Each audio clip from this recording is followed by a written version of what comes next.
Here's your review for epithelial tissue. I will post another one a little bit later on connective tissue. Remember, there are 6 different tissues that you are responsible for as far as epithelial. This one is simple columnar. Again, on the microscopes in class and in our slides, you wouldn't be magnified at this greatly, but what you're looking for is nuclei that are fairly clearly in a line to identify simple columnar versus pseudostratified columnar. You might or might not have cilia present on the surface. You might or might not have goblet cells. So really, it's the single row of nuclei you're looking for versus a kind of more jumbled, a much more jumbled heap, which you find in pseudostratified columnar. Again, in our slides, the individual outlines of the cells will be hard to see, so please focus on those nuclei. This is found in the digestive tract, and the function here is for secretion and absorption. This slide is simple cuboidal, found in the kidneys, where again the function is to secrete and absorb. Again, you're looking for that donut, which these are the kidney tubules. You're looking for nice round nuclei. You're looking for a centrally located lumen in the center of those donuts. And not a lot of connective tissue. Again, these donuts sometimes flattened out are what you're looking for. And the cuboidal cells inside them with the nice round nuclei.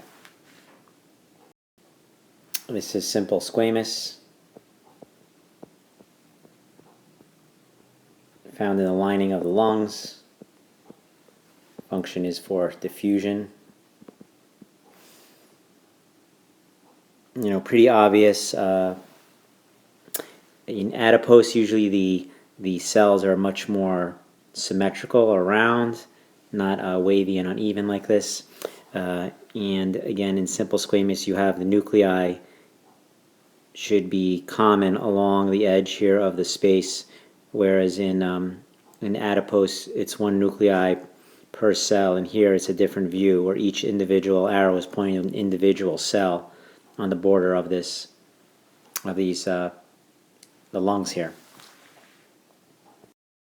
This is pseudostratified columnar. Again, in our slides, you would not be magnified to this level, but what you're looking for, again, as I contrasted with simple columnar, is that heap of nuclei. And so you can see here the nuclei. These are the nuclei here, and they're in quite a pile here on the bottom. In pseudostratified columnar, also the goblet cells are usually pretty obvious. Cilia, again, should be present.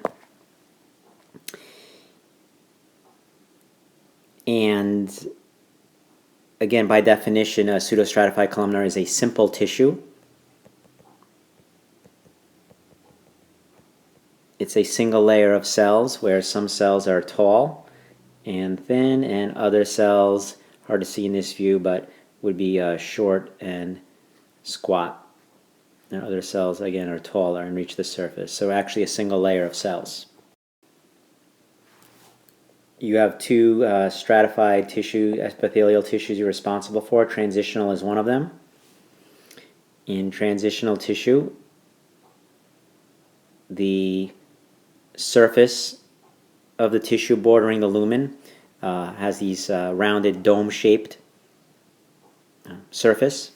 This is found obviously or uniquely in the bladder, where it stretches to accommodate changes in volume.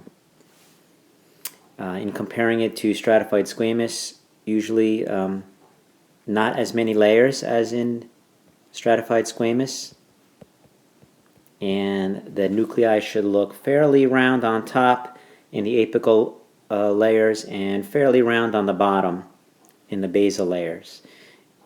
For example, in this row here, you see the nuclei don't change shape, going from the apical to the basal layer. In stratified squamous, that's not the case. In stratified squamous, which is found in the skin and functions in protection, you have the nuclei and the cells on top are flattened or squamous, thus the name.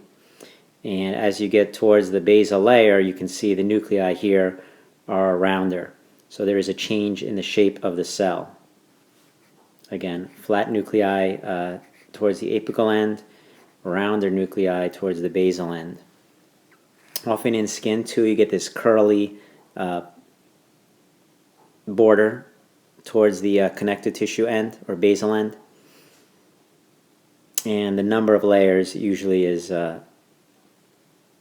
many as compared to transitional. Superior view of simple squamous, or the fried egg view.